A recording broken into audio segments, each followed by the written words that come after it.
son tan amables de ir ubicándose. Muchas gracias. Por favor, acá hay lugar. Pueden ir ubicarlo. Pueden... Acá, por favor. Gracias. Siéntate,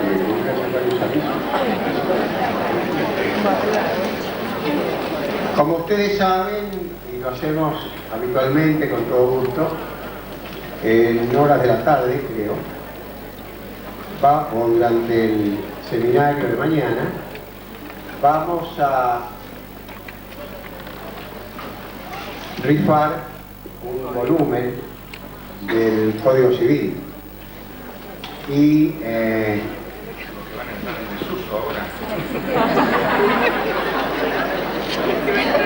el Museo Notarial Argentino, ese va a ir al museo, organizó visitas guiadas a la Manzana de las Luces. Este es un lugar histórico altamente vinculado con el notariado. Estas visitas son 14 y 15 y 15 y 15, pero para ustedes, los que están asistiendo a esta maratón del seminario, el sábado a las 15:30 pueden inscribirse acá a la salida o hacen un llamado telefónico. Es interesante, el escribano Escarzo, que realiza una labor bastante compulsiva, el pobre, pero se merece la visita, sobre todo los colegas que vienen de provincias, como para que gocen de las reliquias. En este caso creo que es algo así como de la época de don Juan Manuel de Rosas. Bien, creado el clima necesario como para que nos distendamos, estamos preparados para enfrentarnos a la segunda exposición, que, como dije al comienzo, tiene la pretensión, como todos los temas, por favor, como todos los temas que estamos brindándoles a ustedes, tienen una necesidad de llenar alguna causal, alguna explicación, en algunos casos algún vacío, como para que podamos, por lo menos, si no tienen soluciones legales a algunas situaciones ilícitas, algunos remedios. Para esto la Academia se honra en asignarle al profesor José Carlos Carvillo Castaño, miembro académico de número, el tratamiento de los negocios simulados. Y la pretensión es, como dije, que en la práctica se nos plantea el hecho de tener que desdibujar algunas situaciones que, por aquello de que a sabiendas, como dice el Código Penal, puede llegar a involucrar a la responsabilidad del escribano por participar en contradocumentos o actos ilícitos o lícitos algunos, pero que realmente no responden a la veracidad de lo que pretende volcarse en el protocolo.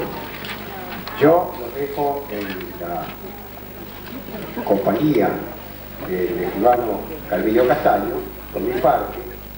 Les recuerdo que a las 17 horas nos vamos a reencontrar con una exposición a cargo de Mario Antonio Cini, de Rosario, que es muy conocido de todos nosotros. Él se va a referir a la entrega de los dólares en los préstamos hipotecarios y seguidamente va a tener lugar la entrega del premio Academia Argentina del Notariado, que se le asignó al escribano Gerardo Rubio. Yo los dejo en la grata compañía de Carlos Carvillo Castaño. Y ya he dado material para que lo busquen. Salud. Muchas gracias, Max. En todos los seminarios está esa constancia de que las opiniones de los conferenciantes son de su exclusiva responsabilidad. En este caso, hago extensivo ello a lo que acaba de decir Max Anger. Lo que él pensó cuando incluyó el tema, a lo mejor no tiene nada que ver con lo que yo voy a decir, pero de todos modos, tengo la obligación de hacerme cargo de estos puntos, no sé con qué resultado. Porque sería insólito que un instituto de ciencias económicas organizara una mesa redonda sobre técnicas para encubrir falsedades en los balances. Y que la Academia de Medicina, en su sección de cirugía, organizara una conferencia con un notable experto sobre cómo matar en el quirófano sin dejar rastro. Y digo esto porque algo de eso tiene hoy el tema a nuestro cargo. Subyace en él la aspiración de recibir la receta mágica que permita a nuestro cliente disfrutar de la máxima seguridad jurídica y espiritual, a cubierto de sus acreedores, a quienes ha burlado transfiriendo sus bienes, del adquirente simulado de tales bienes, de los acreedores y de la cónyuge de aquel, y de su propia cónyuge, y del escribano y los terceros, gozando al máximo del cómodo y reduciendo a la nada el perículo. Es posible, o más aún probable, que al término de mis palabras el resultado sea la decepción, fruto de mi naturaleza míseramente humana, alejada no solo de los milagros celestiales, sino también de los atributos mágicos de congéneres como Mandrake o Fu Manchu. Pero algo va a haber que decir. Advierto, porque me lo han advertido, a mi vez, que no he escrito nada para ese vademecum por dos razones. Primero, porque creo que hay que privilegiar a los que vienen, no a aquellos que sacan fotocopias de las recetas que dejamos para la posteridad. Y en segundo lugar, porque lo que voy a decir, mucho ya está escrito, y lo que no está escrito no se puede escribir. Vamos a hablar de negocios jurídicos, o sea, de actos constitutivos de normas de autonomía privada. Esa potestad que el derecho le reserva a los particulares de crear normas jurídicas para regular sus propios intereses. Y los negocios tienen presupuestos y elementos. Sabemos bien, o al menos lo saben aquellos que frecuentan mis cursos, que presupuestos son condiciones que preexisten al negocio en sí, pero que a él se vinculan condicionándolo en su validez y eficacia, y son tres: capacidad de parte, idoneidad del objeto y legitimación. Y que los elementos que no son preexistentes, sino que se dan en la propia estructura negocial, son también, para no hacer demasiado esfuerzo de memoria, tres: la forma, el contenido y la causa.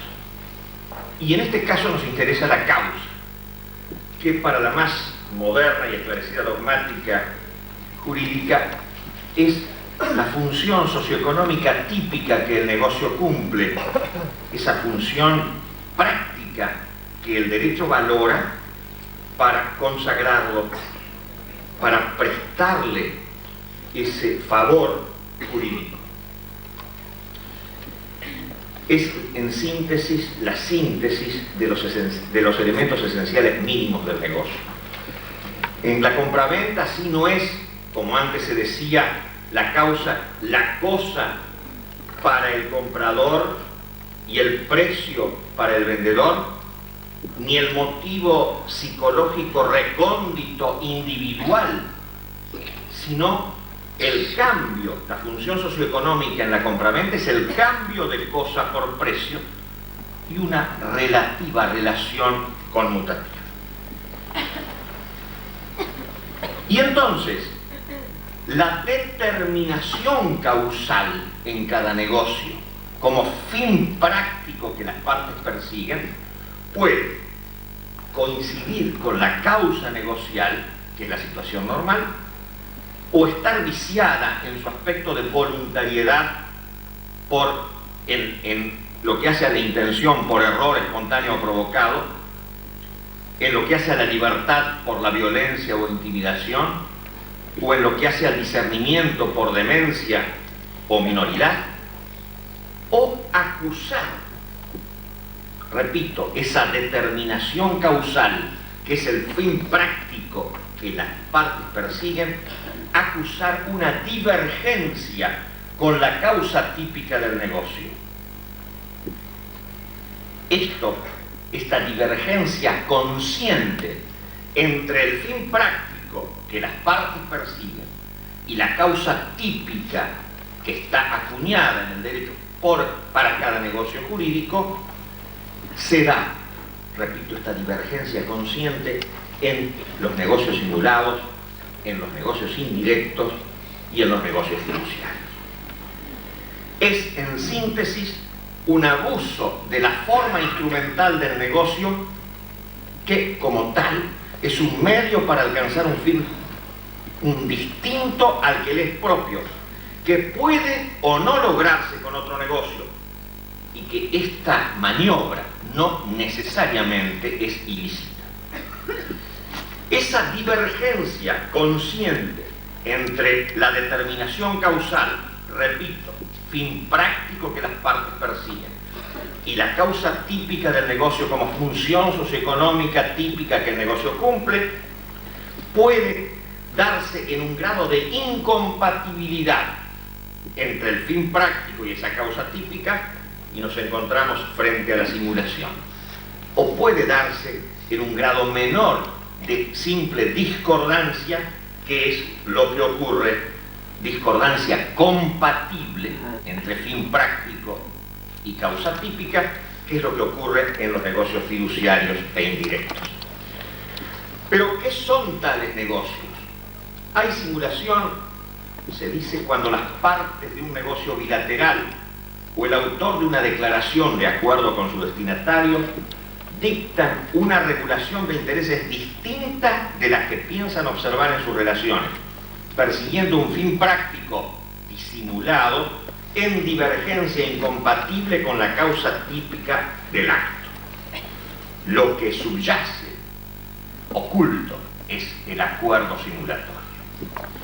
El negocio fiduciario, de fiducia, fe o confianza, es el acto en que una parte fiduciante constituye o transmite un derecho a la otra fiduciario, quien tiene que transmitirlo ulteriormente por otro acto a otra persona, el fiduciante o un tercero.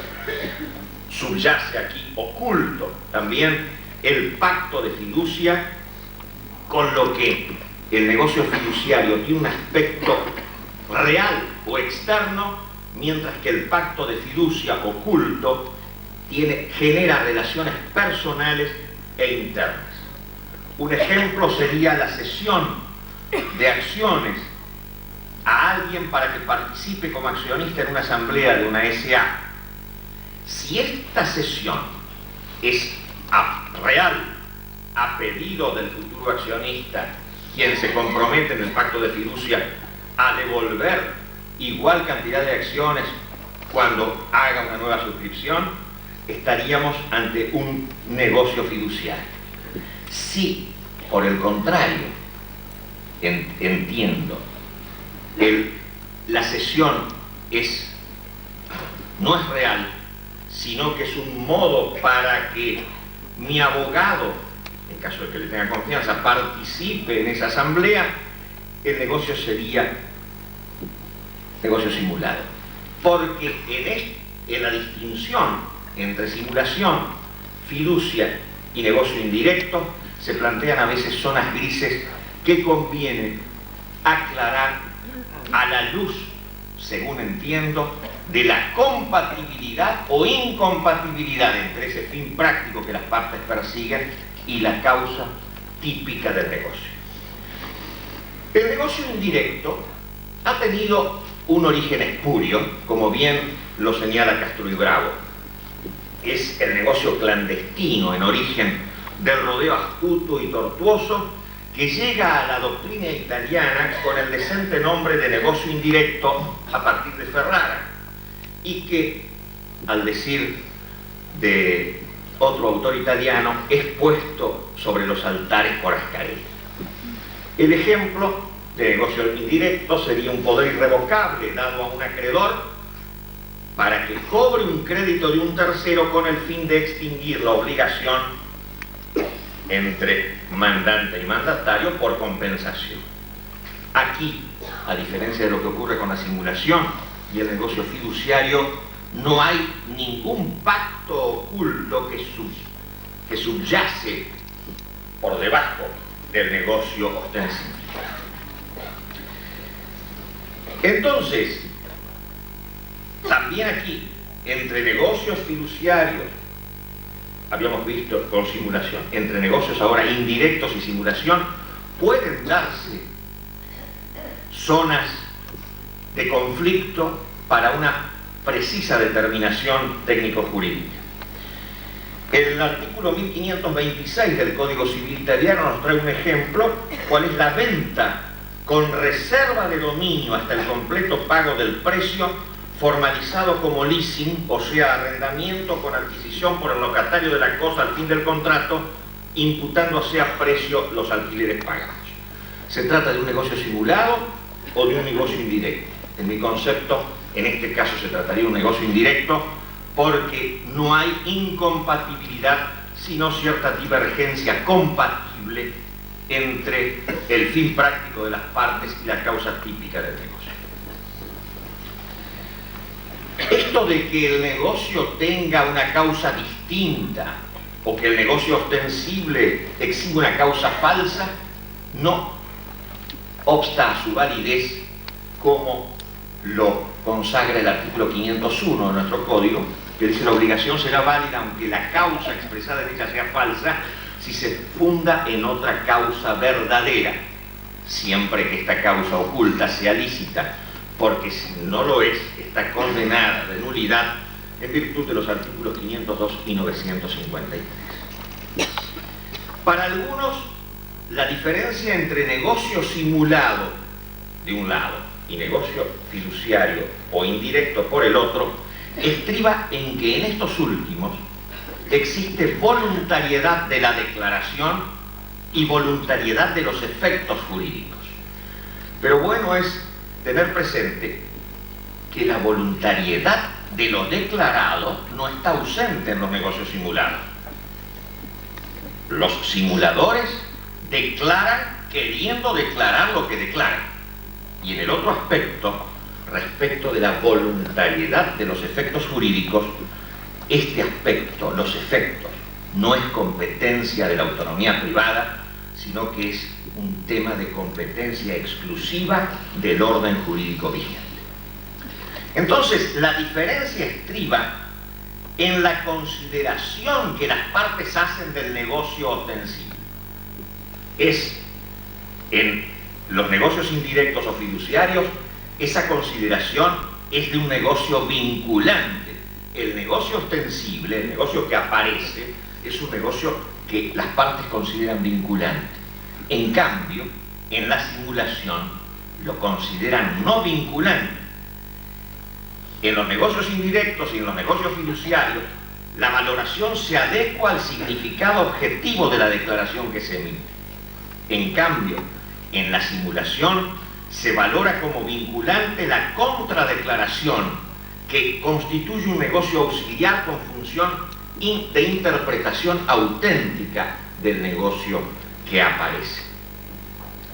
Veamos ahora otras cuestiones implicadas avanzando en el tema.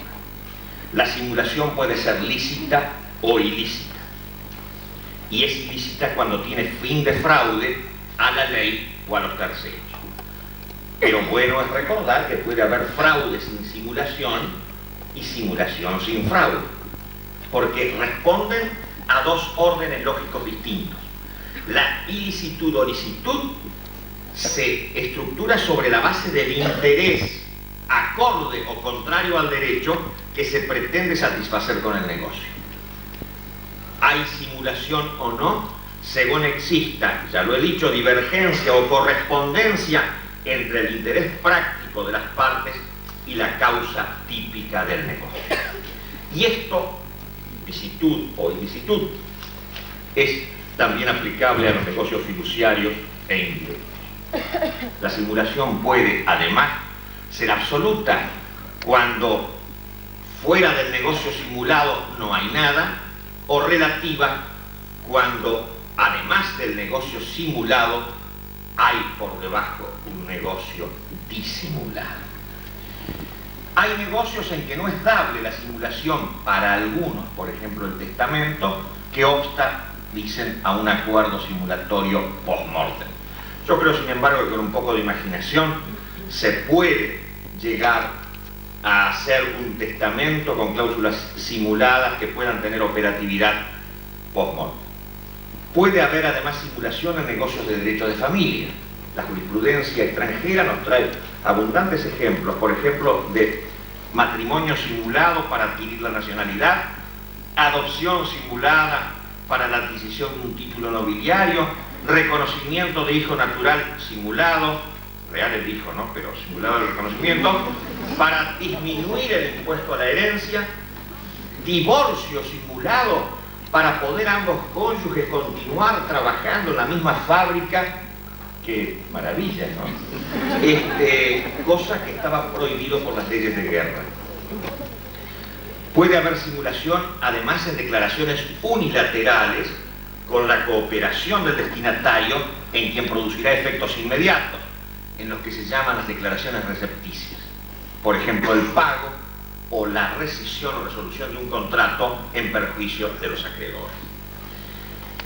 El artículo 955 de nuestro código define a la simulación y además plantea diversos casos. La simulación puede referirse a la naturaleza del acto, cuando se encubre la naturaleza jurídica de un acto bajo la apariencia de otro. Por ejemplo, donaciones encubiertas como ventas, boleto con pacto de retroventa para garantizar la devolución de un mutuo hecho al promitente. Sobre los elementos del acto, cláusulas que no son sinceras, dice el artículo, simulación de aportes dinerarios en un acuerdo constitutivo de sociedad, pago del precio por tercero apareciendo el comprador o la compradora como quien paga. La jurisprudencia ha establecido que en este caso no hay donación del precio, sino directamente donación de la cosa. Sobre las fechas que no son verdaderas en instrumento privado, vamos bien. Hay simulación 1034 y 1035, oponible a tercero solo la fecha cierta, pero entre partes se puede posdatar el acto para que aparezca mayor de edad una parte menor, o antedatarlo para que la adquisición aparezca como antes de contraer matrimonio. Pero en los instrumentos públicos la alteración de la fecha no es simulación, sino concretamente falsedad, porque es uno de los datos que declara el oficial público, y aunque no sea sensorialmente percibido, cae dentro del 993. Puede haber también interposición de personas interpuestas, dice el artículo. Interposición ficticia o simulada, el comprador adquiere falsamente, de acuerdo con el vendedor, para luego vender a un tercero cónyuge del vendedor originario, eludiendo la prohibición de ventas y donaciones entre cónyuges. O interposición real de personas, la llamada interposición gestoria, o representación indirecta, el testaferro de un tercero que adquiere para luego transmitirle, desconociéndolo el vendedor. El negocio es real.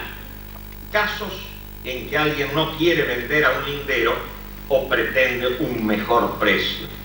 Borda considera que en este caso de interposición real de persona existe simulación, ya que para él no es necesario el acuerdo simulatorio. Sin embargo, me parece que confunde simulación con mandato oculto de 1929. Como bien dice Jean Vías, el mandante oculto deberá ejercitar la acción de mandato contra el mandatario renuente en transmitirle y no la acción de simulación. Y además está la llamada interposición fiduciaria. El negocio es real y el fiduciario adquiere efectivamente la cosa. Se ha hablado de la alteración del precio en más o en menos para hacer más gravoso el retracto o eludir tributos respectivamente. En España se ha decidido jurisprudencialmente que no es simulación, sino una inexactitud que debe ser corregida. Efectos entre partes. En principio, entre partes prevalece la contradeclaración sobre la declaración negociada. Para ello, las partes disponen de una acción de simulación que tiende a establecer el modo de ser del negocio integrado por el acuerdo simulatorio o pacto de fiducia que oficia de interpretación auténtica.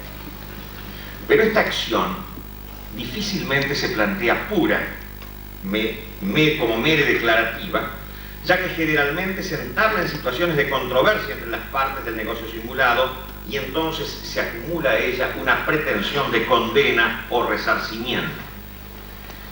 Si la simulación es ilícita, el Código Civil en 959 habla de con el fin de violar las leyes o perjudicar a un tercero, las partes no pueden ejercer acción alguna el uno contra el otro.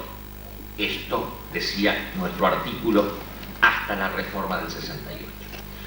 La ley 17711 agregó, salvo que la acción tenga por objeto dejar sin efecto el acto y las partes no puedan obtener ningún beneficio de la anulación.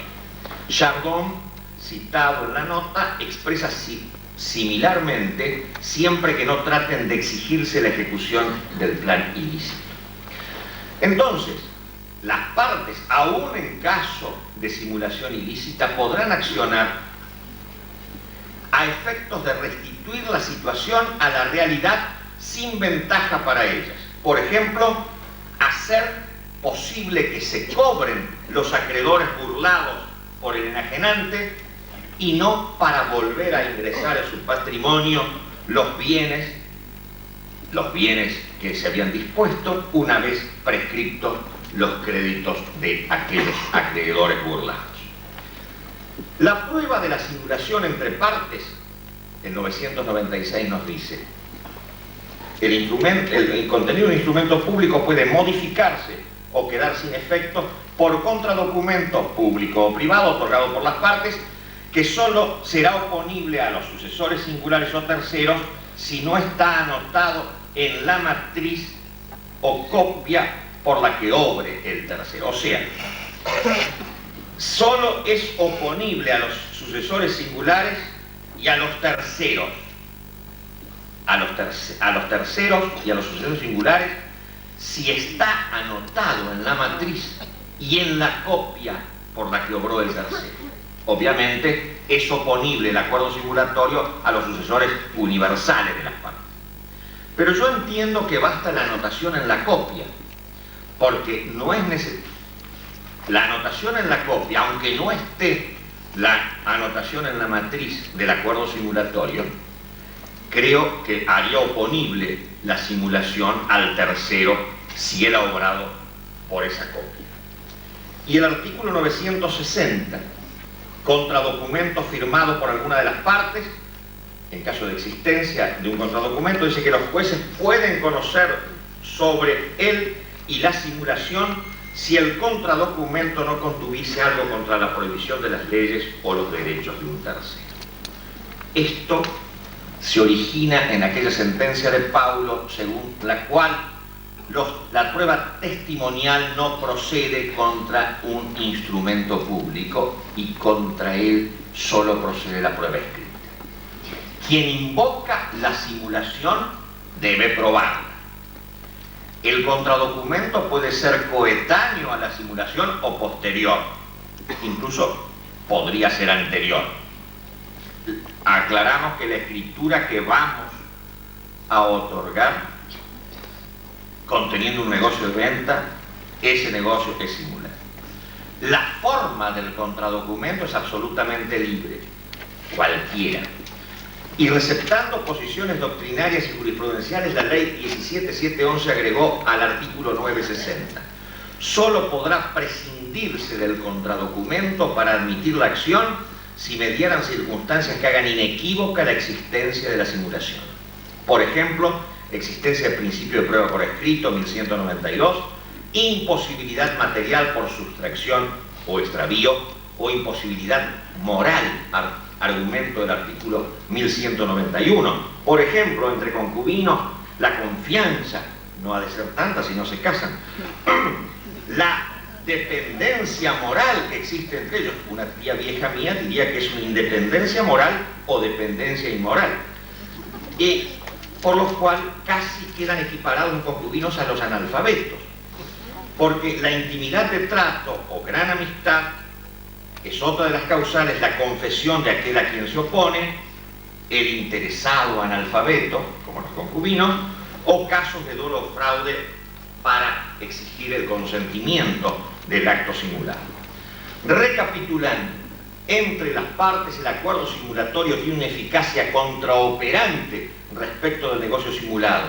En caso de simulación relativa, tiene además una eficacia conversiva del negocio simulado a través de una interpretación auténtica. Efectos frente a terceros, excepto que el contradocumento o la simulación conste en la copia por la que el tercero obra. Las partes negociales tienen la carga de hacer perceptible a los terceros lo que les interesa. Las partes de un negocio tienen la carga o la obligación de hacer perceptible a los terceros aquello que les interesa que se tenga por cierto. Lo perceptible es el negocio simulado, y esto crea una expectativa en los terceros basado en la apariencia. Y este tema de la apariencia es un tema importante. Yo ya me he hecho cargo de él en aquella charla larga, creo, sobre apariencia, fe pública y tráfico jurídico. Para Meyer, el derecho, dice, no es el mero derecho subjetivo del individuo que se protege en la coraza de lo que está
Quien paga sus impuestos en una oficina que tiene una placa con la leyenda de Delegación de Rentas no tiene en mente la posibilidad de que se trate de una mistificación montada por una banda de estafadores, cualquiera sea el concepto que se tenga del derecho tributario.